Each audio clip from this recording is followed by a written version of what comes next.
In this video, me, Ruben, and Glenn are going to be doing a tier list to see who has the best story in the Mortal Kombat series. We are only going from the original timeline up to MK11. We're not going to be talking about MK1. We will reference it here and there, but we're not going to be ranking these characters from the storyline and the new era of MK1. If you guys want to see more tier list videos, leave a like down below and suggest down in the comments what type of tier list we should make in the future. Side note, we are not the biggest Mortal Kombat fans out there. Don't be too hard on us when we make our opinions and if we don't know too much of the characters or the lore of certain characters, which is gonna happen a lot in this video. So please don't go too hard on us. Also, if you're new to the channel, we have a diverse range of content for you guys to check out, ranging from gaming videos, comedy skits, short films, and many, many more. Also, I'm very, very sorry that the video is super duper long, but if you stick through the entire video, you're a real one. But without further ado, let's get into it. Alright, starting off with the tier list, we're gonna start off with Scorpion. We obviously know Scorpion as like pretty much the staple of Mortal Kombat. Yep, he's literally the face of the game. Okay, so story, even though he is the face of the game, he pretty much has a side plot in like every story mode. Yeah, pretty much. So in MK9, he was basically just like Quan Chi's like pawn or whatever, and of course killed Bihan, eventually was turned to Noob Saibot. We'll get to that one in a minute. In MKX, he realized that it was Quan Chi who killed his wife and son. Great twist, man. So yeah, and in MK11, it was him coming to grips that he lost, even though he lost everything, he regained it back by noticing that it's not blood, it's like what heart that makes them warriors. So it's not about the family, it's about people who are close to you. And so it was like a big redemption arc, even though he kind of dies. But the overall premise is that he was a part of the Shirai Ryu, then he got killed by the Lin Kuei, even though it was a cover-up by Quan Chi, and he wanted to put vengeance towards Sub-Zero for so long, and after when he pretty much did, it was then revealed that Quan Chi was the one that killed him, and he just wasted his like vengeance on somebody else. It's a really, really cool story, and like it almost kind of makes it feel like, will he ever be forgiven about it? So I'd say it's a pretty darn good story, especially for a character that, even though he's the face of Mortal Kombat, he's never like the main character. Yeah. So I'd say top notch. Yeah. Not the best, because once again, he's not like the main story or main focus. Yeah. Moving on to Sub-Zero. We're gonna keep this as Landon joined. Did he? I didn't even hear the notification. Now I did. Well, he did. Landon, do you realize what the name of the channel is on this voice chat? He just left. his specialty. Oh my god, that was perfect. All right, that's great. Caught on 4K. All right, moving on to Sub-Zero. So this is Kuai Liang, as we all know and love. I don't really know what to say much about Kuai Liang other than he's just the better Sub-Zero. Yeah, for sure. If I do have one complaint about him, is the cyber transformation that he had in MK9, which was a cool concept at first, but then they just dropped it the very next game. Yeah, that's true. So, one thing I really would have liked to see was, instead of a certain character that we're going to be mentioning later on that turned cybernetic, why wouldn't they have done Cyber Sub-Zero and brought that back, since he was in the previous game, and not like one other character that only was around for like a couple of scenes and then she got demolished? Like, it would have been so much better if it was Cyber Sub-Zero instead of Frost, seeing Kuai Liang see his cybernetic self. That was like one of my biggest complaints about the story mode in MK11. So yeah, that would have been so much better to see that happen. It doesn't like take anything away of Kuai Liang, obviously, and I still think that he's still a pretty cool character, especially with a really awesome voice. So that helps it a lot. And I don't know whether or not it should be like top notch or memorable. Those are like the two I'm going to. I'm leaning towards memorable, honestly. Yeah, that's kind of what I go, because really cool character, but he's basically just known as the better Sub-Zero and just Bihan's younger brother. For sure. All right, moving on to Kano, which is a character that is just a scumbag as a character and a scumbag to play. I hate his gameplay in MK11. I hate it. Yeah, he's just your generic thug in your average video game or whatever. And every single time he's on screen, he gets his ass whooped. So, but then again, he is a classic. He's a classic character nonetheless, and is he memorable? Heck yeah, he is. Yeah. But I don't know, there's part of me that are just like, I want to put him as memorable because he's a classic character, but like, well, his character in the MK 2021 movie, that was memorable as shit. but Yeah, that was great. that was just unbelievably amazing. But in terms of the main story, He's just a thug. Like, that's literally what he is. He's just a thug. yeah, which does fit in the fighting game. And he does have So- a history with Sonya Blade, though, so that does help. Yeah. So he is pretty much important in the story. I will say that. So I guess memorable, but like low memorable is Yeah.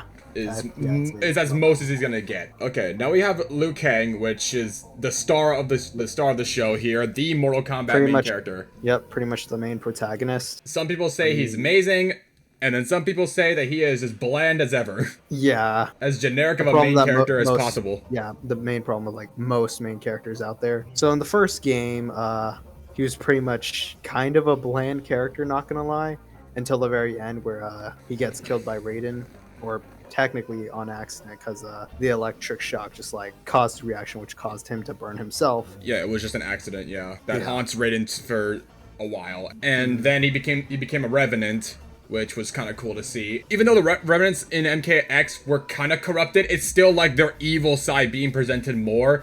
But for Liu Kang's case, I think it was just literally just Liu Kang being himself the entire time, which I think is like it's like a guess of like, is he really corrupted, or is it just Shinnok's evil, which really plays into that mindset, which I think is kind of cool. Yeah. And MK11, once again, main protagonist, and he was really cool in that game, I'll admit. As a villain and as the younger version. Yeah. And then him getting him combining with Raiden, whole Dragon Ball shit. Then eventually became the Keeper of Time. Oh yeah, just so made that the we timeline know, that we have we're now. not really talking about MK1 in this, since that's just a whole separate thing. So basically, no matter what, like, Liu Kang dies in some way, shape, or form, except for, MK11. But even then, like, in that storyline, it's still that Liu Kang dies and becomes a Revenant and has to fight off against his mentor, Raiden. So, again, I don't really know what to do with him, other than just say that He's the main protagonist. He has to be, like, up there. and he's a classic Mortal Kombat character, so I'd say it's more top notch. top notch. I don't know. I'm leaning towards top notch or memorable. Is there anything that will, like, spike him either down or up? Spike up or down. Yeah, I think I'm just gonna have to go with memorable. Yeah. Like, he's like the main character, obviously, but other than that, there's not much.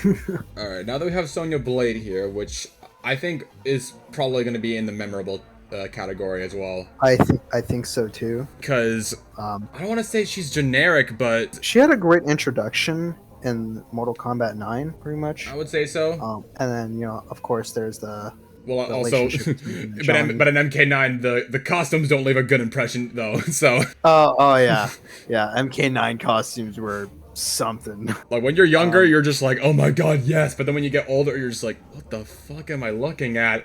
I was into Yeah. this. Right? And she's part of the military. I'm pretty sure she would not be wearing something like that.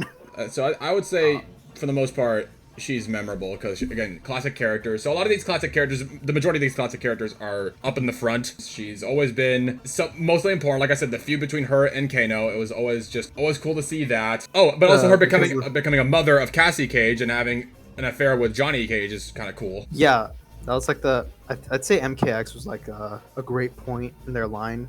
Yeah, Because like that was the part where their relationship was like drifting, but then at the very end they became like a couple again. yeah, in MK11, yeah. Sadly, in MK11, because she's played by Ronda Rousey, it sort of dragged down the character because her voice was so monotone. Okay, but I will defend Ronda on a couple of parts of it, because basically when she was the original one, before the whole timeline shit happened, the performance was not bad. It wasn't bad. No, and it wasn't. Like, I legitimately had, like, I don't think anyone didn't have an emotional moment because of what happened to her. But then when she became the younger one, I don't know what the heck happened. I'm pretty sure they were just like, oh, we need to rush this. Hold on. Get her to do her voices. I'm not finished yet. I don't think that's a good take. Doesn't matter. Just keep going. From that point on, they just kept in very monotone, very bland voice acting. Even then, I don't think the voice acting is as bad as a certain character. But anyways, moving on to Raiden, the guy that either you love or you hate.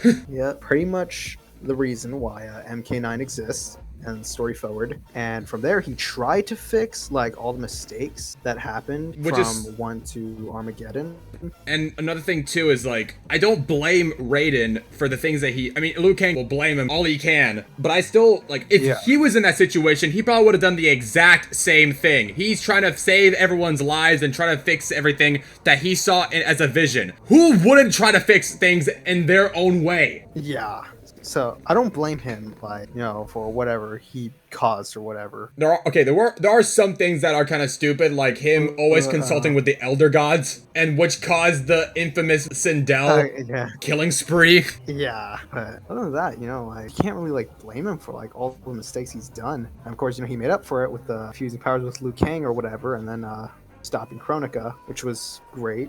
I'd say what was Raiden top at memorable. I would say that. the top of memorable. Okay, all right. Moving on to Shang Tsung, and for Shang Tsung, Okay, first of all, his performance in MK11 was definitely his best, without a doubt. one of the like just the idea of them getting Karitagawa is amazing. The original guy, the Shang Tsung, like you can't top it. As much as they wanted to top it in MK1, it's just like you already like hit the bar so high with getting the Shang Tsung. But as a character, the character himself, I would say Shang Tsung is a pretty devious villain. Yes, I'd say he's probably.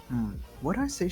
He's my favorite villain. I mean, he's been there since like the very beginning. Yeah. So I'd say he's like up there. He's been there since the very beginning and always has something up his sleeve, even when you don't realize it. So I would say he's pretty top notch. Yep. You know, now that I think about it, he is probably my favorite villain. Now we're gonna move on to Goro. So, yes, it's I mean, cool. he's just- A four-armed man who's also like the fight that you do before you reach the main guy, Shang Tsung or Shao Kahn.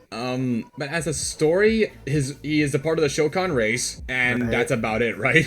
Wasn't he like also the champion of Mortal Kombat for a while? Oh yeah, I think that was the case too. Yeah. In MK9, because Liu Kang had to fight him before fighting Shang Tsung or whatever. Or like it was the Great Kung Lao that was the champion of Mortal Kombat for a while. I think that was what the case was. Yeah. Oh yeah. I forgot exactly what the story was, but he's always just been like the final boss, like always known as like the intimidating boss character. But like I don't think in terms of like there's not much to him in terms of story wise. Yeah, I don't think so. And if we're wrong, then we're wrong. So Yeah. I'm actually leaning between memorable or even interesting concept. But I would say he's the first interesting I'd say concept, like but bottom. Yeah. Okay. Yeah. That works. now we got the Okay. other Now- big bad guy of the Mortal Kombat universe. Now, I'm gonna be real. Like, of course, when he was introduced, he was like intimidating, obviously. But as the story went on, he kind of lowered down. So, That's fair. like, even in like MK9, like at the time, he was stronger than Shang Tsung. But then, you know, fast forward to MK11, Shang Tsung is now stronger than Shao Kahn. Yeah, for the most part, Shao Kahn, I mean, no matter what, he always looked like the the guy that would always fuck you up. But then over time, it just seemed like he was more, like, I guess the way to put it is that he was intimidating because he knew he was always powerful. But then over time, it became more of like a power-hungry person, and those are not normally that intimidating. Like, he went from being Thanos to freaking Electro. If you know, you know. Okay. Then again, he is like a very major villain in the story. I'd say he's in memorable. Yeah, like somewhere around there. Like bottom of. No, I'd put him above Kano actually. Yeah, I would say that. Yeah, that makes sense. Okay. All right, moving on to Baraka. What was first generally the jobber of Mortal Kombat up until MK1, but we're not talking about MK1. We're talking about what the general character of it was beforehand. And man, this guy was just done dirty. He was, yeah. But it's a really like great concept because like obviously in the old timeline, Baraka's pretty much like fighting for like his race essentially or something like that. Because he has pretty much no choice. Yeah. Yeah, because Tarkatans get like treated like badly in in Outworld. So I don't blame him for like being violent or whatever. So And he always had like a lot of the really cool like move sets and stuff. yeah, great in pretty much every game that he's in. I don't know, but there's like a part of me that wants to just say that I don't want like the cool factor of Baraka to get in the way of the fact that he really was just there most of the time, and that especially MK9. You could have just said that was a random Tarkatan and it probably wouldn't change any of the story. Oh my god, honestly, you're right. You're not wrong. So he's better than Goro in terms of story, but I'm gonna put him right here, at least for now. We can always we are gonna do a like last minute check to be like, what the fuck were we thinking, and then just move characters around. But as of right now, we're just going from here. And maybe when Glenn shows up, then he'll give us another opinion. Yeah. Because he's more experienced on, than Mortal Kombat on any of us. Yeah. So now moving on to Reptile, and many of you know he's my favorite character. Maybe many of you don't, but he's my favorite character, and I can pretty much just start talking because I love the idea. It's basically a similar concept of Baraka, but I think kinda more mysterious in a way, because that's pretty much what Reptile was always like. He was more of the mysterious character. He was originally a character that was just there as a fun addition and cool, like, oh my god, what is this gonna, like, secret fight, what is this? And then he then added a story behind him, and there's a Terran race. Who just joined? There's Glenn. There's Glenn. It's Glenn. All right, well, now you're gonna help us out talking a little bit more about the characters, because we already got started with the video, but hey, better late than never. Just tell me which character you're at, and I'll try to do my best. Okay, so right now we're at Reptile. Like most characters I've seen so far, or at least not even say most, but like a good handful, Reptile only served the, how should I say it, the ruling power of Outworld, if that makes any sense. Yeah. Because you see his entire loyalty change after Shao dies, and then he goes straight to Kotal, which I guess makes Reptile a more admirable character because he's not inherently a bad guy. So yeah, he's just doing it just for the sake of himself and his whole family, his race. Survival, just survival. That's the whole purpose of him being who he is survival. I will say, like, yeah, I'd put you go. I was just saying that again, we're not talking about MK1 the game, but I think he definitely got his big redemption arc in that game. I think what really sells him is just his abilities as a character. I think that's what really like sells him as a character. Yeah, for sure. As a character, he's awesome, but in terms of the story, it's not like in the best, so I'll put him in memorable. Yeah, I agree. Now we're moving on to Ermac. So this is a character that has been around for a long time, and on top of that, always had a really cool story of being a collection of souls, being many in one, and pretty much always kind of looked the coolest of the majority of the ninjas. Yeah. Yeah, I guess so. And now thinking about it, he is kind of similar to Reptile. Like, he mainly fights for like the ruler of Outworld, instead of just being inherently evil. Honestly, I thought that would have been different considering the fact that he was made by Shao's magic. So I thought that like you would have at least like some bit of loyalty. Yeah, empathy. But I guess not. So as far as abilities, I like Ermac more because of all the stuff he can do compared to most of the other fighters. Bro has flight, telekinesis, soul manipulation. I don't remember if this was ever mentioned. I believe shapeshifting via the souls. I could be wrong. Interesting. Well, isn't he I have like? to go back and look at it. I don't like it. I know both. I know in MK1, there's King Jared's soul in there, but I think it was also that same concept in the previous timeline as well, where King Jared's soul is in there. It was not just Jared. Not just Jared. It was no. What I mean is because how King Jared does take over. There was another time where I want to say it was one of the 3D era games where the map is like the circular maps, where I think Liu Kang was once inside of Ermac, like after he got his neck snapped in Deadly Alliance. I don't remember which one it was either, but I swear that was like a cutscene in like one of the endings. We'll see that happen. All right, I don't want to take too much time because there's a lot of characters. I'd say memorable. I'd say memorable. Yeah. Yeah. I would say right next to Reptile. Yeah. All right. Now moving on to Noob Saibot, probably one of the other coolest ninjas in the game, and with really awesome abilities and a pretty damn cool story to go with it. Yeah. Long story. The original Sub-Zero. That is kind of true though.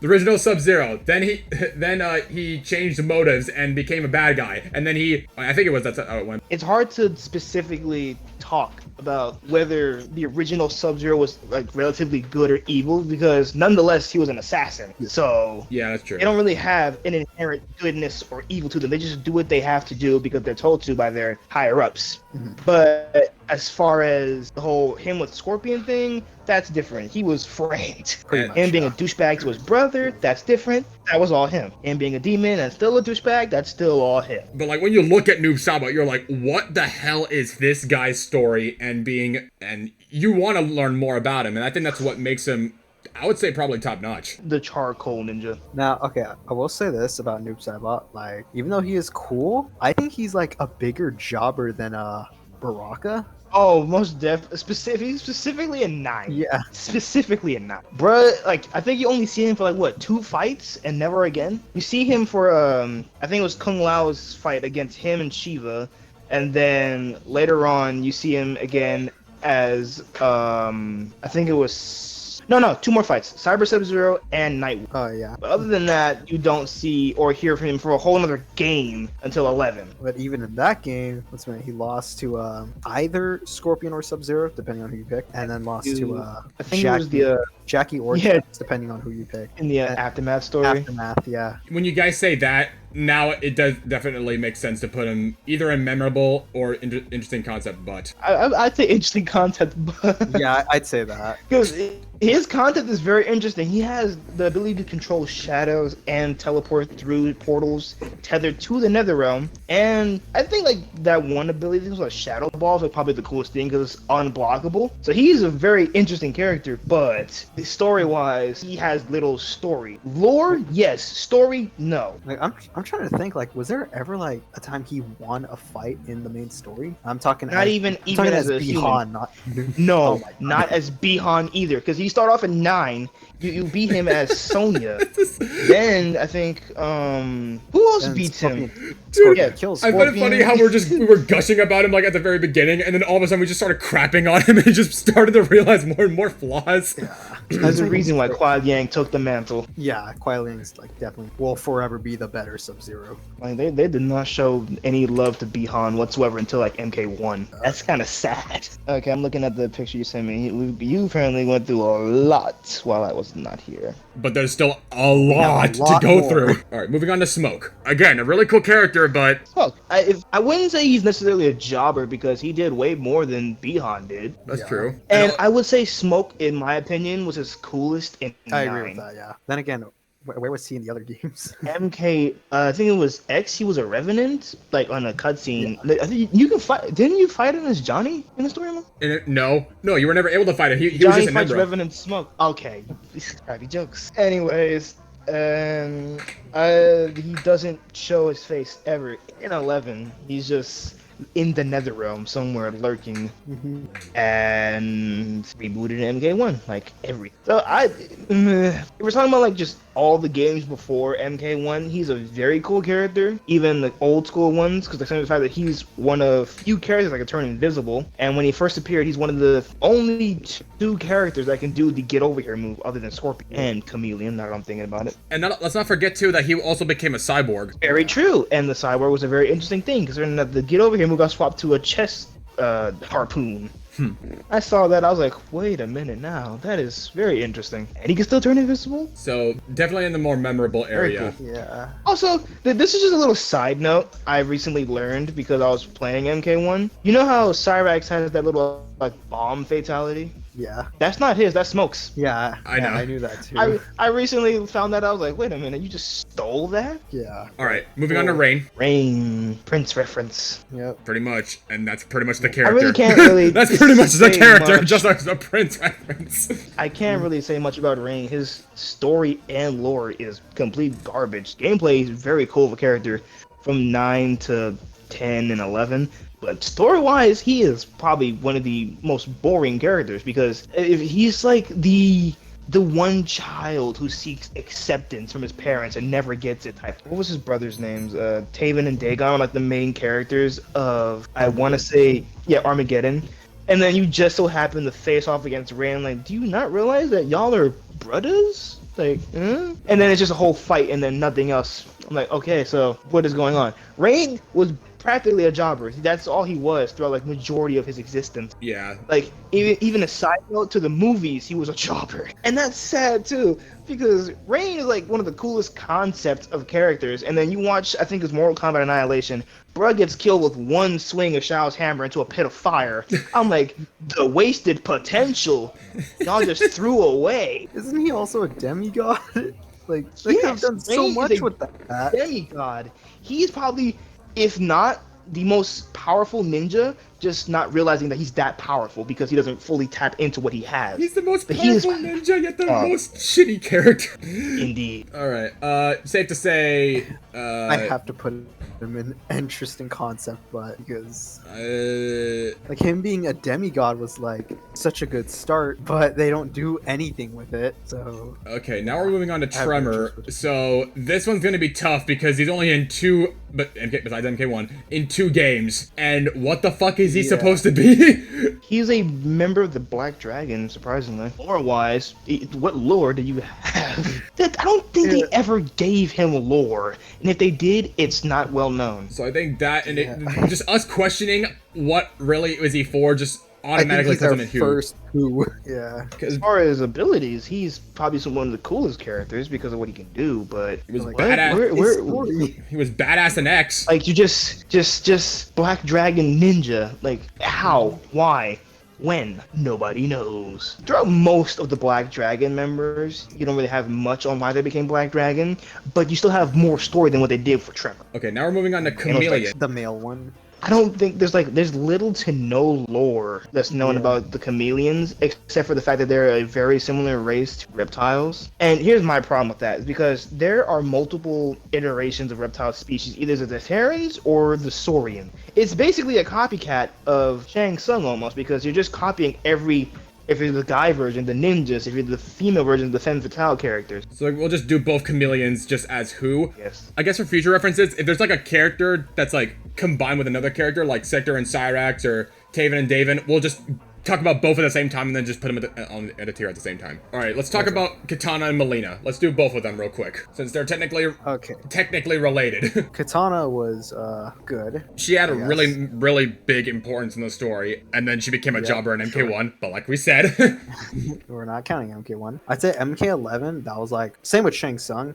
MK11 was like her best performance, honestly. I think it was like, I think her in MK9 before she became a Revenant was also a really cool thing to see, like her discovering the secrets of like what she really was and realizing what's going on and being replaced by Melina. I think that in alone really helps her story and also gives her like a really amazing character. It does, yeah. MK Extra was just a Revenant. MK11 was great, especially that when she took care of Shao Kahn. That was awesome. Yeah, that was pretty damn cool. You know what? And then another thing too, like her having like the concept of having a false father this entire time, and then on top of that having a mother that technically committed.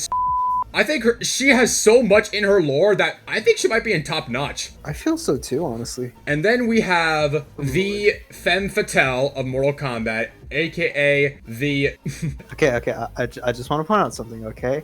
All of my opinions relating to her, I want to say, have nothing to do with the toxic Melina fans. I was there and I saw the Melina toxicity, and Jesus Christ, I cannot even believe how toxic those people were. But as a character herself, yeah.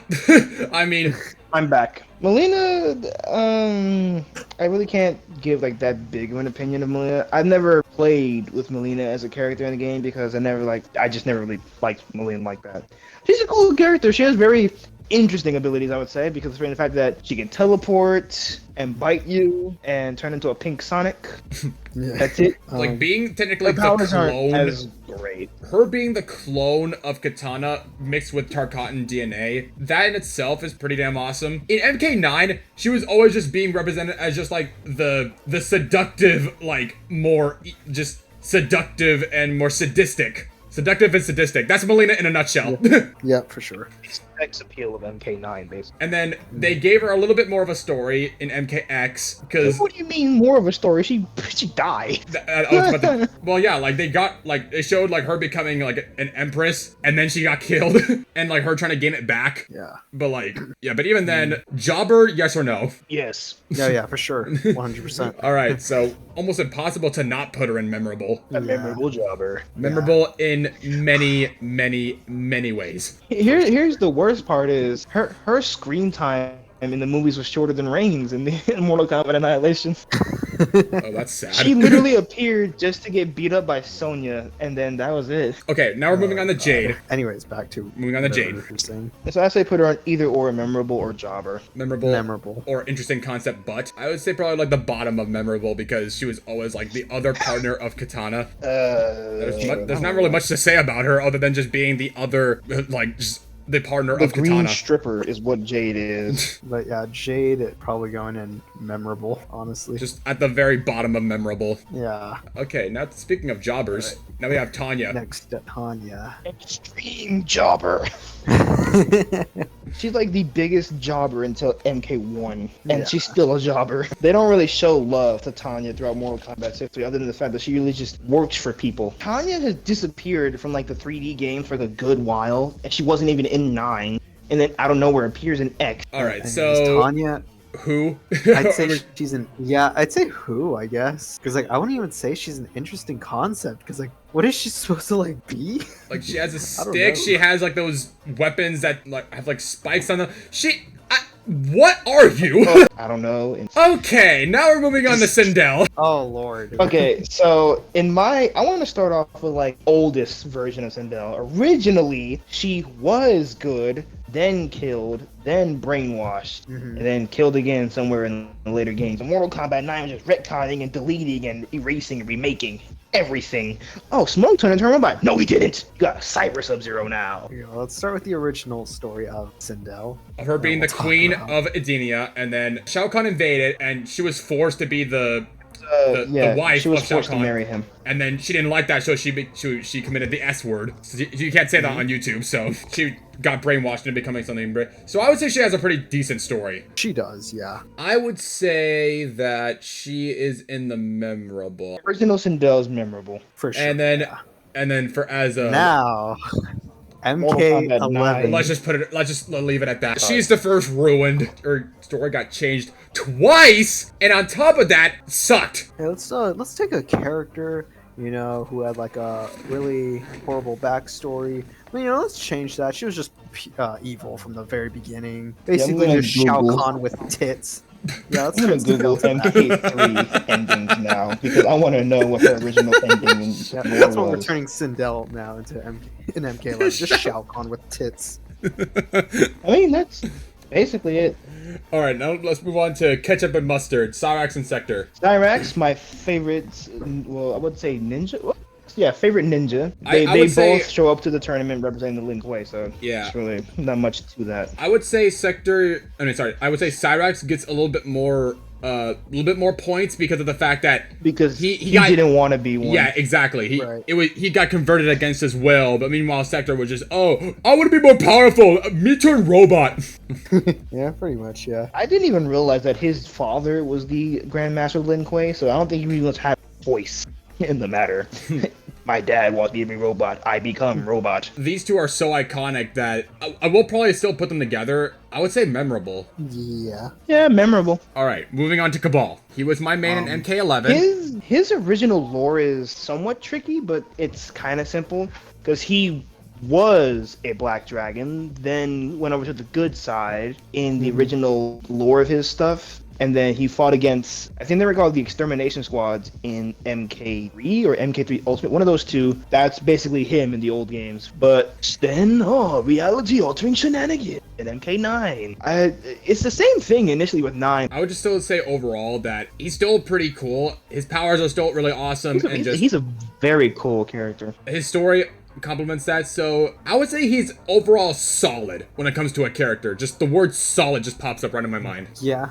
I agree. Just big bold text. Solid. I would say either maybe like low top notch or like high memorable. I'd say a high memorable. Yeah. Now moving on to Cassie Cage. I think, you know what? I think this definitely is a pure definition of a character that belongs in this tier. Yeah, I agree. It's very interesting to see the child of both Johnny Cage and Sonya with like both their attributes, with like the whole internet star thing, but at the same time military what's the word I'm looking for, like attitude. But then when you're just seen as just the copy of Johnny Cage, it doesn't really make yourself look any better. And my thing is, why did they change her face? Because they couldn't get the original voice actor from MKX. Really? Is that the reason? I guess so, yeah, because the original voice actor was, well, fun fact, the voice actor for Cassie in MKX is the same person who does I forgot the character's name, but the main character in Horizon. It's the same voice actor, so I guess they couldn't get her, so they got someone else, and realistically, it is a pretty big change when you hear the voices. Yeah.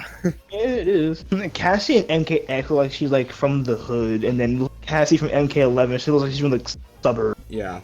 Honestly, you're right. Alright, then we have Takeda, which is pretty much Cassie Cage, but a little better. I'd say a lot better. You know, he's the son of Kenshi, which already scores some points, but is also trained by Scorpion. Okay, that is yeah. pretty damn cool. Yeah, you know what? That's very, very true. About right here. I think there's really not much else to be said about Takeda, and I am very excited to see how he plays in MK1 in the future. Sadly, he's only in one game, which kind of sucks because he was a cool character. Like, honestly, they should have swapped him The for fan freaking- favorite of the combat kids. Yeah, for sure. Like, he should have been in MK11 instead of... Freaking Jackie. Well, he should have just been in the... Jackie. Yeah. Instead of Jackie. I thought it was very interesting to see how they ended up dating as a thing. Like, oh, that's kind of cool, because you don't really see much of relationships in Mortal Kombat, except for probably Johnny and Sonya. And then the only other one. Boom, it's like the only, well, yeah, throughout like the entirety of Mortal Kombat, it's mainly either Johnny and Sonya or Kitana and Liu. Other than that, you don't really see anything else as far as like relationships until MKX. All right, Kira. Moving on. Kira. Moving on. Kira? I know the name, but I don't know the face. Okay. No one knows. We're moving on. Let me take a quick Google. All we know is that she's in the Black Dragon. That's... Or who's the Red Dragon? I don't remember. This character's just been forgotten. Let me just Google the character. I really don't know what she looks like. I mean, I'm sure there's something else to her, but other than that, all I know is that she's from the Black Dragon, or joined the Black Dragon, I mean. Kira is a character in the Mortal Kombat fighting game series. She made her debut in Mortal Kombat Deception. Doesn't really say much about anything. Even the internet doesn't know much about her. Oh, she was trained by Kano. That's it? It says her fighting style was taken directly from Kano. Does that help in her case at all? Like, that does not help at all, but... No, like, I don't know where she ever appears at, so I can't necessarily say anything. Yeah, where does she appear? All right, Li Mei. Li Mei. Other than being one of the more fan favorite 3D era characters, I'm sorry, but what really is she for? Like, yeah, like I'm trying to think. Like, obviously we're not going off of like MK1 because like that's where she redeemed herself. But in terms of like the original story, I don't know. I guess her powers are also pretty cool, so I'm just gonna put her in interesting concept, but at the very bottom of it. Yeah, I guess so. Yeah. All right, now we have Shao Kahn Simp. I mean Shao Kahn Simp. Why can't I say his name? Reiko. There you go. Thank you. I mean, his whole thing is that he loves Shao Kahn, but other than that, what else is there? Originally, he just wanted to be him first. Yeah. Afterwards, it was a totally different thing. Bro was just simping too hard. But other than that, I can't think of what he does. So, but again, MK1 kind of made him a little bit more interesting, but even then, just him being known as the guy that loves Shao Kahn, or General Shao. I don't really think it's who, because there is still lore behind him. Yeah, interesting concept, but is another one of those things where like that's pretty much what you're gonna be staying at. For the most part, you're still kind of forgettable. And speaking of forgettable, Darius. Who? Darius. Name rings a bell, but as far as story, what does he do? All I know is that he's from the Order Realm, and he started like, okay, so Order Realm is obviously like very strict laws and all that. Just think of North Korea, but futuristic. Darius pretty much like created a group that like rebels against Order Realm or something like that. Other than that, there's nothing else. So He is the goes definition who. of who, but not as forgettable as Kira. What's even more funny is that he's so forgettable that in MK1, when he popped up on screen, a majority of YouTubers were like, "Is that Jax?" Now we're moving on to a character where he's the definition of MK11 ruined him.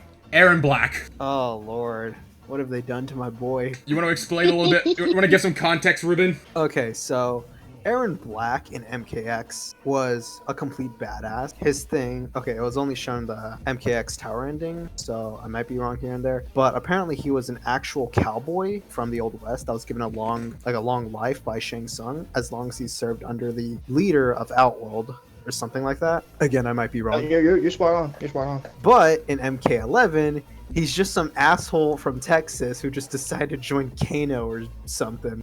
He just wanted to join the bad side, and then on top of that, his moveset in MK11 was paid him ass. enough money. That's the whole thing. They paid him enough money. That's basically what it was. His dialogue, some point in the story, he says something like, "When I pick sides, I pick a winner," but decides to pick Black Dragon. And then proceeds to get his ass whooped by Johnny Cage. Young man with guns got beat by old man with green energy. It's either between interesting concept or ruined, but I think I might have to put it in ruined. They ruined, boy. He was so cool. I'm sad to say that, but he belongs in Ruined. Oh, here's another character in ruined that Lord, I'm happily putting in ruined. F you, Lord. Frost. Oh Frost my God. is just something else. That's all. She sucks. Oh, actually, no. You know what? The only thing that she's memorable for is the Berlizzi thing. Raiden, show me who did it. She kind of bad though. Is that Frost? As far she as kinda bad, though. the Is that concept of Frost was interesting, it's like a female Lin Kuei. I guess it's like never seen because all you see is Sub-Zero. But as far as story, I think, okay, if I remember correctly, because she was in the Lin Kuei, then she sabotaged and betrayed, I think it was Kuai Liang in her story ending, and I forgot what happens after that, but she betrayed her got, like, own possessed mentor. or something. But then Yeah, in MK11, she- she just became Sector, except more bitchy. her literal existence in MKX was just to give Scorpion trust issues. Like, literally. 11, why? That's my entire just thing on her existence in MK11. Why? Like, y'all are bringing back characters that people wouldn't expect. There are so many characters, and yet Ross, I would have been fine with old school Havoc, Hotaru maybe, Drawman, Meat, no. Not meat. Onaga, Moloch, Mocap. All right, moving They on. had the skin for Ermac, but they put Frost. Okay, They okay. had Reptile in the crypt, but they put Frost. Yeah. We've got to the conclusion now. We hate her. There. Ferrator. Very interesting concept, but hell of a jobber. You know what? Hell of a That's reasonable. Very the interesting concept. literal existence of Ferrator is to just work for someone. And pre-MK1, that was literally it. Only an MKX. That was it, and they never expanded upon her at all. She got, like, they got forgotten hard. They're far from being forgettable because it's a freaking, like, duo, and they're, like, pretty fun to watch as a gameplay. Moving on to Havoc. So this is one of the other fan favorite 3D era characters that kinda, sorta, but not really had his redemption in MK1. I didn't get to play those old games, but I still find Havoc as one of the coolest characters as far as ability-wise. His abilities are probably one of the coolest ever. Bro can literally just come back from the dead, which is kind of redundant to fatalities on Havoc. That's an interesting concept. The thing is, I was gonna put him in memorable because even though he's one of those, like, he's more memorable than the majority of the 3D era characters, and that's saying a lot because of his abilities, his story, but then when you just realize that he just wants to spread chaos, that's pretty much just it about his story. That pretty much is not enough to really make him like a memorable character, I guess. I don't know. From what I've gathered, he actually does have a major impact in the MKX comics, but I don't know much about that, so... Hotaru. Oh, isn't he like basically the reverse of Havoc? Yeah, I think. He's like Batman, basically. Yeah, pretty much, yeah. Havoc's Joker and Hotaru's Batman. This is one of the few characters that I have like absolutely no idea on really what he's, so I'll let you guys take the lead on this one. Basically, let's admit, he's from the Order Realm, and he's like the main guard of the Order Realm, which is pretty cool, and he is the... And the Order Realmers are natural enemies to Chaos Realmers. So, once again, he is pretty much like the exact opposite of Havoc. Other than that, they didn't really do much with him. Yeah, so Who? All right, yeah, you know, I'll put him Seen at that dude on interesting screen, concepts. Okay, now we're moving on to Su Hao. Oh lord. You mean that one guy inside of Aaron Black's bag? Yes. Yep. Yeah. What we're does he do? Okay, I'm trying to think like. characters. Okay, so I know that like even NetherRealm hates Suhao, but I can't tell you why. Like, it's just because he's forgettable? A bootleg? There's Kano? something about like he's associated with Kano in some way, shape, or form, and also his design and the way that he plays is really stupid and ridiculous. He's like the most hated character, but like why? Like I feel people just hate him because people hate him. I don't know, bro. Nobody knows about no Suhao. All right. Kung Lao. Now we're going back to the more popular ones. Kung Lao, if I'm not mistaken, first appeared in MK2. More recent than Suhao. Kung Lao is a very cool character, I would say, because even though they don't explain his abilities, it's still very cool to just figure it out on your own. All he could telekinetic ability with hat. Power-wise, and then just being... They never explain it how he has his ability. He just does. Has a history of being like the descendant of the great Kung Lao, being good buds with Liu Kang, even though he's always been that jealous, cocky type. Always. But But at the same time, he's a very skilled combatant. memorable, 100%. He's a staple in the series for sure. I mean, he beat the Deadly Alliance in MK9, so Alrighty. Now we're moving on to Jackie. like the least memorable combat kid. Yeah, I guess so. Yeah.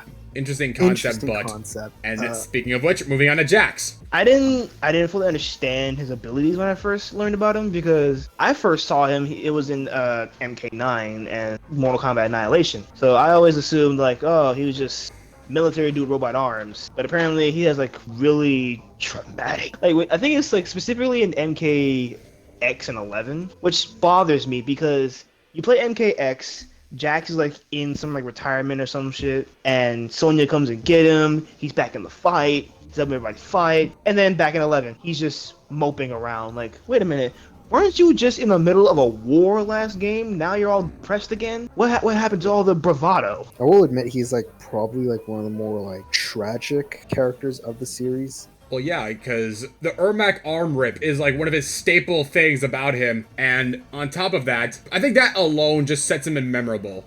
Because it's just his story of just being the guy that got his arms ripped off by Ermac. That's another retcon, because originally they weren't ripped off. They were just augmentation. But I don't think that really ruined the character, though. In my opinion, it helps. Actually, one of my favorite quotes of the MK 2021 movie, when he's trying to get used to his new arms, him saying, "These are not me," that hits deep. It does, yeah, for sure. All right, moving on to Johnny Cage. I think memorable is beyond what this character is. Yeah. I'd say like almost every time you see him in a story mode, he's beyond annoying until you like grow to love the character. Unless like X, because he's like beyond mature. He's already experienced what hell could be. And then, out of nowhere, the next game, you're in the middle of a war. Bro goes from movie star to action fighter to military man. And I was like, huh? What is going on here? His development as a character definitely was pretty cool. From him being like, oh, this is all a joke, to then taking it really seriously. He has like the same growth as a character as Kratos did from like the old games to now. They had like the equal amount of character development because they were, well, I wouldn't say equal amount because Kratos was like bloodthirsty god killer to loving and caring father, and Johnny was just stupid. Just put stupid actor to loving and caring father. Cocky douchebag actor. And you gotta love how in MK11, obviously his older self is like more serious, and his younger self is just like really dumb. And he looks back, he's like, "Damn, I was like this back then." That was literally one of my favorite moments of MK11. That literally is one of my favorite concepts, of just him seeing his past self and just being like, Jesus fucking Christ, I hate this son of a bitch. I like the fact, like, when, I think it was in Sonya's chapter, you get to see, like, the younger Johnny slowly mature ahead of time. So I was like, oh, this is a nice thing, I guess. So, what do you guys think? Memorable or? I'd say very memorable. Johnny Cage is a very memorable character to me. I'm kind of leaning towards like top notch. I'd agree. Actually, no, I will say top notch because I remember when I first played MK9, he was my favorite before Cyrax. To the point, no, this is the funny thing too, is to the point where I actually had a Johnny Cage figure of the MK9 version. All right, now back to forgettable characters. We got Kai next. Oh lord. All right, moving on. If I'm not mistaken, mistaken, he was like a Shaolin, just trying to. I just know he's a Shaolin at some point. He was supposed to be like the next successor to Liu Kang or something like that, but then they just completely forgot about him. Didn't they make him like the successor to Raiden? I think so. In like the MK4 ending, Raiden gives him his staff, and then Raiden becomes like an elder god. Their way of like getting around it to probably never using the character ever again was just, I want to do explore and do my own thing. You know. He really said, I'm just gonna be myself too seriously. He really is just alone now. Alrighty, now we're moving on to a badass character, Kenshi. Oh lord. One of the coolest concepts ever is a blind sword. For sure. In MK1, again, I know we keep on referring back to MK1, but honestly, it's kind of impossible not to. We have to keep mentioning the game at some point. We have to mention it at some point because he's in it. Almost most of these characters are in it, so it's going to get mentioned at some point. I think finally actually getting to see how Kenshi gets blinded is one of the dopest things about MK1 story, in my opinion. And on top of that, it was also a really chilling moment, and seeing him having to really now deal with it. NetherRealm do a great job at like presenting characters as hopeless when they don't have something that they're used to. Yeah. We never really got to see him get blinded in the original timeline, so okay, I'm not gonna like just sit here and act like I know much about Kenshi. Either memorable or above memorable. Like one of those two. Top notch. Kenshi's a top notch character in my opinion. Top notch. In my opinion, Kenshi was never uncool. Ever. He was always a cool character. I agree. Yeah. That you know what? Yeah, that definitely can be right there. Kentaro, other Goro. Kentaro. Jobber. Yeah, for sure. Obviously. He literally has little to no dialogue throughout most of the games, and his literal specific job is to be a sub boss in I want to say 3. And the only other thing that really makes him semi-important is being the reason why Cabal is in MK9. Yeah, but Even then, still, yeah. Like, interesting concept, but didn't do much with it. I would definitely I would love to see him again and hopefully get redeemed, but because he looks awesome. He's a cameo. He probably will be a cameo. Most likely, yeah. Or give him different abilities. You know what? No, worse, a skin for Goro. Hell no. I don't want to see that. Okay, I think we might have another contender for Ruined, and that is Kotal Khan. Oh, Lord. I never liked Kotal. One bit. Oh. I did not like him from the get-go at all. Really? He was a dope jackass design. when he first appeared. I will say, really awesome design character. Cool design, but he was a jackass day one. Bro was about to behead someone in public. Bro showed his ability. He can show what he can do in MKX. In MK11, oh my god, he just became the punching bag of that game. They wanted to kill him as fast as they created him. No, see, here's the thing. He was the punching bag when he first appeared because at the very end, bro got drove back to Outworld by Sub-Zero. Then was kept there by Raiden, Dark Raiden. Then in 11, he's just the bitch of the game. He gets whooped on by like everyone that comes across him until you play his chapter. Other than that, no, he was the second chapter. So, and before he was the second chapter. So he literally had his moment at the very beginning, and then from that point on, he got crapped on. Yeah. Even by his own woman. Okay, moving on to Kung Jin, bow and arrow guy. Interesting concept, but that's literally what he is. The cousin of Kung Lao, and yet so much wasted potential. But Kung Jin, yeah, he's just wasted potential. Like. All right, moving on to Fujin. So here's a pretty dope character. He is, for sure. When he first appeared, was a heavily jobbed character because I think he first appeared in Mortal Kombat Mythology Sub-Zero, and that he just kept on appearing afterwards. But I think his best representations is 11, 100%. Yeah, it's really what saved the character, and then being Raiden's brother, and then being the Wind God and on top of that, having a pretty cool personality, I would say. It was probably the most chillest character. Like, you can befriend Fuji. The coolest concept. And the fact he was friends with Jax. He got to have Jax switch backsides in like a heartbeat. Yeah. He did it faster than his own daughter did. It was the same. Oh, that's sad. That's just sad. That is depressing. Wow. Alrighty. But he belongs in memorable, I will say that. Yeah, memorable. He is very memorable. The majority of the memorable, they're not really much in order, so we'll just go over it like at the very end of it. Bo Raicho. He's definitely memorable in many ways, but at the same time, as a character, I have no idea. In terms of story, He was basically just like Raiden's friend. That's Yeah. And also a teacher. He He was a Wuxi teacher. teacher too. Yeah. I think he taught both Kung Lao and Liu Kang. Yeah. Mhm, So that yeah. does give him a little bit more importance. Yeah. He's like a Wuxi mentor. So Also, from what I've gathered, he is from Outworld, but he chose not to fight in the tournament because, regardless of what your allegiance is, whatever realm you're from, you fight from that realm. So, but Raichu decided not to join the tournament because he wanted Earthrealm to win or something like that. That's actually kind of cool. I guess. I mean, I think it's the same thing with Shang Tsung. I think Shang Tsung was originally from Earthrealm last time I checked. So I gotta look that up again. Gameplay-wise, he's 100% memorable, specifically in MKX. The funniest. He was the funniest as far as gameplay. Bro is farting and puking on everybody. If you can win a match by puking on someone, trust and believe you're gonna be a fan favorite. I'd say he's memorable for Yeah, sure. with, on top of that, with a pretty decent story. And then we got a character that was only released in 2 games, Scarlet.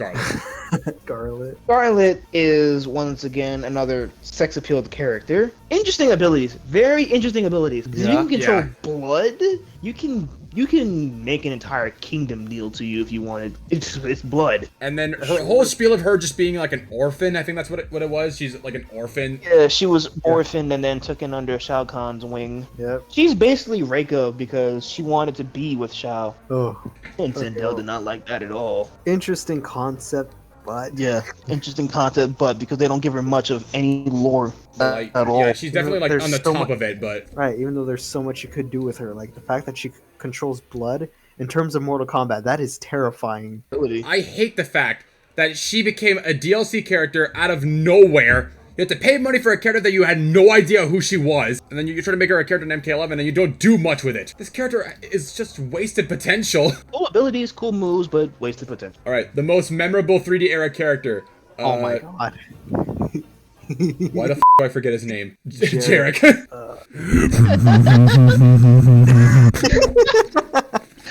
I kid you not, no. Me and Ruben were playing games one day, and I decided to watch YouTube, and a video of like the endings in MK4 came across my screen. I clicked it. That scene had to be my most rewinded part because I was so confused. Like, what was that laugh? Other than that, was he Like- only in like 2 games? I Pretty don't know much. any other game he's in. He's I in don't- 4, obviously, and then Was he's in he? Armageddon because everyone's in Armageddon. Everywhere. Like, my funny meme side of me wants to put him in memorable, but in terms of like the actual tier list, he's 100% in Who, because it was pretty much just a replacement of freaking Kano. Yeah. Wrong, Jared. This isn't brutality. It's a fatality. But yeah, other than that, like, there's nothing to him. All right, now we're moving on to Taven and Daven. Taven and Dagon. Dagon, whatever. Not gonna lie, I made the same mistakes as well. But anyways. That's how forgettable they are. If you can't even remember their own names. The sons of Argus and half brothers to Rain. Mhm. Again. More characters that were beyond useless story. Well, they have a little bit more Okay, importance. I don't know like jack shit about the Armageddon story, so I can't say much. I'm putting them together and also trying to like align them in the Who category of like. Oh, okay. I remember a little bit of the Armageddon story. Haven was supposed to stop Blaze from awakening, basically. That was like his whole spiel. And Okay. Dagon was just like his rival. Okay. Now we have Moloch. Oh, I don't even know anything about Moloch. I don't know either. I know he was in the Scorpion movie and got killed immediately. All I know is that he's just a sub boss. Other than that, A jobber sub boss. How worse of a placement of a character can you get? Yeah. Oh lord, I'm seeing the next character as well. Dairu. Lucky Dairu. The biggest forehead in the series. He's got a 5 head. I mean, 10 head. 10 head. But anyways, Dairu. Jeez, I don't even remember. All I know is that he's from Order Realm. That's it. Oh, he's a mercenary. As of that, really adds Cool. points. Like that helps. But yeah, pretty much nothing with doesn't. Dairu. So obviously he belongs. Okay, Oh, and I'm seeing the next character. this is a very conflicting one. Devora. I hate her. I think everyone does. No, not everyone. Surprisingly, that's my mom's favorite character. Oh, I legit went to her, asked her, what's your favorite character from Mortal Kombat? Said the bug one. Like, Devora? She said, yeah. Without hesitation, I said, why? What's wrong with you? Why are you crazy? She said, why? What's wrong with that? I said, what's wrong with you liking that character? The character is cool. And she just says she just likes the concept of the character. I'm like, okay, that's a better answer. Yeah, you know what? That interesting concept, but she's one of the most hated like Mortal Kombat characters of all time because of how many beloved characters she killed. She killed Melina. She killed Scorpion. Baraka. Justice for my boy Baraka. Like her appearance and her cold. gameplay is 100% memorable. Blade. Oh lord. Moving on. There's no point in talking about Blaze. Just put him at the bottom of the list. Oh, Naga. I think He they need has to bring more this. interest. He needs to be a character that needs to be brought back. I'm sorry. He is I mean, Sure, it's rumored that he's supposed to be brought back. amazing If you look at, design. And on top of that, looks seems more of a threat than Mortal Kombat can get. He's one of the biggest threats between Like- him, Shinnok, and Shang Tsung. Was like the three biggest threats. So- It took the power of Raiden, Quan Chi, and Shang Tsung to fight him, and they didn't even leave a scratch on the guy. Right. I was literally just gonna say that. So interesting it's concept, cool as but not- he needs to be explored more. For sure, yeah. If he's gonna be added in like the game, he better be a final boss or something. He needs to be like a boss that is like that breaks the boundaries of Mortal Kombat, in my opinion. That one character you cannot buy because he's that big and that powerful. Yeah, that would be awesome. Basically, Kronika, if you think about it. Except a bajillion times better. All right, now we're moving on to More- Motaro, the centaur that at one point it was not a centaur. It was a very cool concept to me because it's a centaur. I think Centaur's all cool. the Shokan characters just belong in the same territory. But my thing is, I didn't like what they did with him in MK9. Raiden was just busy talking to Stryker and Cabal, then dips to help Johnny by flying Motaro through a bridge and kills him instant. I'm sitting here playing story mode, and then they bring his body back to Shao. I'm like, wait, he's dead already? Okay, and then Oh lord. I see the next freaking Cobra. Oh, good answer. Street Fighter character in a Mortal Kombat game. Yeah. What more can you say? Ken Masters, if he joined Cobra Kai, that's what Cobra is. Nightwolf, Oh, Nightwolf. Now, another character that I think both in MK9 and 11 had his moment to shine. for sure, yeah. Nightwolf is a very cool character because he's like probably the most level-headed characters besides like Fujin, and he was cool. He's very underrated in my opinion. He's very, very underrated. I say he was probably better in 11 than 9. Peak gameplay in MK11, and I think probably Redemption Story belongs to MK9. Agreed. Yeah. So That's where? a side note for Nightwolf, I'd say, is like his Revenant form was cool as shit. Yeah. That was the coolest thing ever. Seeing Revenant Nightwolf was cool. Honestly, I'm leaning like to top notch because like Same. I was gonna say the same thing. Top notch. I don't know. I don't know about that because either way, he's still like. Is there much? What else is there to his story? What can you do to convince me? He's come across Kano in his backstory, from what I remember. Like, Kano's the reason why he's, like, a good guy, basically, because Nightwolf wanted to, protect his tribe with the help of the Black Dragon. He got betrayed, and so he sought the help from the Earthrealm warriors to help his people and to fight for Earthrealm. You know what? I think I just thought of that. What convinced me? Like a passed down to generation thing. I think what sells it to me. Ashra definitely got her moment to be redeemed in MK1. Heavily redeemed, considering the fact that she was, like, the most obscure character. Yeah, pretty much. I think she was like the least touched on character in terms of like changing up her like original story wise, because she's a demon that is slowly regenerating into becoming like a human or something like that because of her sword. And I don't know if she was intended to be a good person in the original timeline, but other Yes, than no, that, she's always been a demon trying to redeem herself. She's always a demon trying to redeem. I think just because of her redemption, I think she definitely is a really memorable character because her design is also really cool. Like, she was one of those characters right before MK1 was a thing, where I looked at her and was like, I want to see her be redeemed in some way. I want to see more about her. Yeah. got a So, whole chapter for her. so what do you guys think? Memorable? I say memorable. I'd say memorable, yeah. I'm gonna put her right over here for now. And it's just specifically because of MK1, and that's it. And also, the hat is super memorable. Like, her hat is The like, hat, most definitely. Yeah. You see a woman wearing all white with that kind of hat, Ashra. Yep. again, they didn't put that much effort into her in the old games, but when they finally got to her in MK1, redeemed. Okay. Natara. Let's see. Megan Fox, another vampire character in her career. Cool. Voice acting, not so cool. The worst in MK history. That when Megan Fox, it sounded like she was reading that thing out of the prompter. Megan Fox's roles is like just basically sex appeal, and then until you get to Natara. Like I don't know what Natara looked like mostly in the older games because I didn't play the 3D era ones, but now I just want her to stop talking. I don't care who you are. If I'm playing like an online match and you're using Natara, I'm skipping your intro dialogue, everything. I don't care. But as a character, she's pretty much just a vampire character from like the Veternian. I think that's what it is. Veternian. Veternus. And she's a jobber. That's but even in the movie, bro. Remember he died in the oh my god, don't remind me of that. Yeah. She did nothing throughout that entire movie except pick up Kung Lao for like 5 seconds. Quan Chi. He had one hell of a redemption in MK1. As far as the other games, I don't really know because I've only used him like MK9 once. Same with X because he really was not that interesting. I think what sells Quan Chi has always been that character that is a cool character. You're just like, oh, I hate that son of a bitch. I hate him so much. Quan Chi was like always that one dude just lurking in the shadows behind every like war and stuff to find his own angle to get his own like. He definitely is around the memorable thing because of the fact that he pretty much controlled and manipulated Scorpion's whole story and pretty much turned it to where it misdirected vengeance. He manipulated Scorpion, he manipulated Havoc, Darius, and Natara, and Serena. Yeah, he belongs in memorable, I will say that. For many, many reasons. Ooh, Striker? Striker is interesting because like, he's like one of the few don't have abilities. He's just there with his Glock.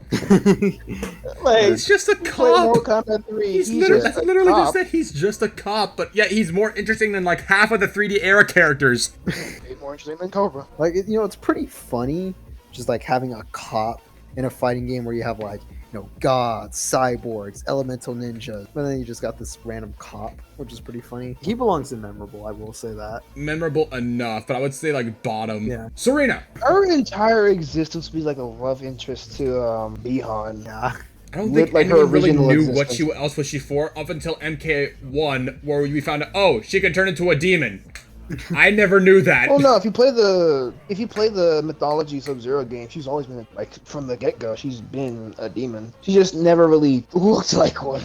Right. But then again, you could say that about like most of the characters in the game. Noob Saibot's is technically a demon. He doesn't look all black. Scorpion for sure as hell doesn't look like a demon, and yet bruh breathes fire. Other than that, Serena. Interesting concept. Shiva.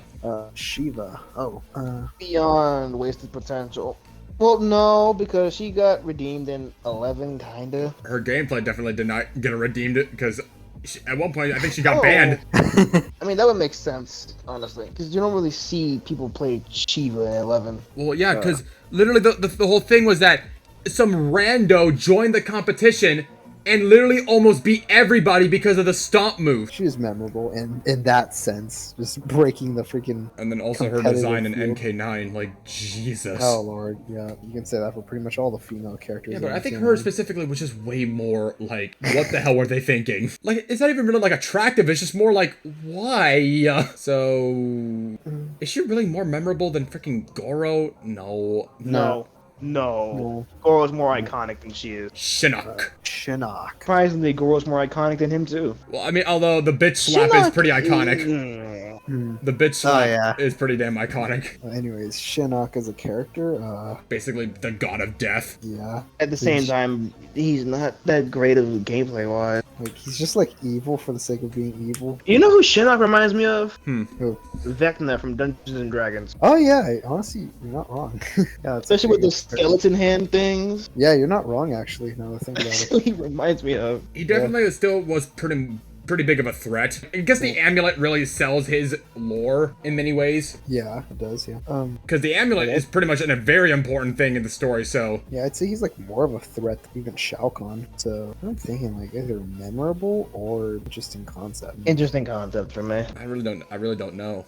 I actually, damn, very bottom of memorable, I guess. But again, you also got kicked. You got your ass kicked by two regular people with green powers at the same time, though. Oh yeah. Yeah, I'm just Yeah, gonna. yeah. I'm just. Interesting concept I'm just now that gonna you do bring that. up. Yeah. Oh lord. Shujinko. Oh man, they could have done so much with him, and he's just forgotten. He's definitely one of the more top of interesting concepts since he actually has a really big part in the story. Right. Like, the fact that he can just copy abilities from pretty much anyone, like that's already good. And then pretty much being the reason why Onaga came to life. Yeah, he's like, yeah, for sure, interesting concept, but because like, there's so much you could do with Shujinko, but they just forgot about him. So, yeah, he has no choice but to be there. Mavado. Oh, oh Lord. Something Mafado. being involved with Cabal, like, and then he got killed Yeah, by like, he's, Cabal. I think, I don't know. I'm trying to remember what his story was. I don't know. So I think he belongs in Rome. Red Dragon, I think. Yeah, that part is part of Red Dragon. But other than that, I have no clue what his story is. So I have no choice but to put him in who. Yeah. He's not even an interesting concept. He has freaking like basically Scorpion Spear, but with rubber bands instead of chains. Drawman. This is one of the few characters I really want to see come back in the modern era. Like, As I remember, I he do is like the his design. his design is ass, but although it does make you question what is this character though. That's the thing. It does make you question it because he's supposed to be like the Tormentor. The tormentor. That's the word. Yeah, the tormentor of the Netherrealm, I think. And Yeah. he like the idea that like, oh, you you're being sent to then be in endless torment by Drawman, and I kind of want to see that be like a small part of like of someone's chapter where they're sent to the freaking Netherrealm and they have to fight off against Drawman, and of course he will obviously be a jobber, but like maybe have a moment where like you can show him like how powerful he really is, because I don't really know if he's that powerful or not. Like I don't know much about him, so like I would want to put him in interesting concept, but I don't know. Like I don't know much about him to like even call him an interesting concept, so I guess I have to put him in who. I would say the top of who. Oh, I'm looking at the next two characters, the joke characters. I mean, now there is actually story about Meat. Basically, he's a creation similar to Scarlet and Melina, and then that's it. That's all there is to him. He's just honestly, I just creation kind of and want flesh to put pits. this guy in the fucking tier list. I mean, when Meat I has first saw some relevance. Mocap, I thought Mocap like had some sort of relation with like Johnny Cage because it's freaking Mocap. But other than that, yeah, he's just a joke character just to like honor the guy who did the motion capture in Deadly Alliance, because that's when they first started using motion capture. Alrighty, now we're moving on to the new Lord. characters of MK11, Lord. or only Damn. one character got a lot of praise for and being cool and got redeemed in MK1. Yep. So Okay. we're just gonna do this real quick. Put him right there, and Yeah, we'll sure. change we'll Yep. change the order. Yeah. And then we're just gonna do this, and then do. Setsuyo. You know what? I'm not even gonna put you in the tier list. That's how horrible Wait. you are. And then, yeah, you know what? Yeah, you deserve to be there. You Collector- deserve to be there. You deserve to be there. Yeah, he's an interesting concept, I will admit. But I will say Cetrion is more interesting than Frost. And should never even been in a Mortal Kombat game. You should have been sticking in the era of Injustice, because that's what you literally are. You're just an Injustice character in a Mortal Kombat game.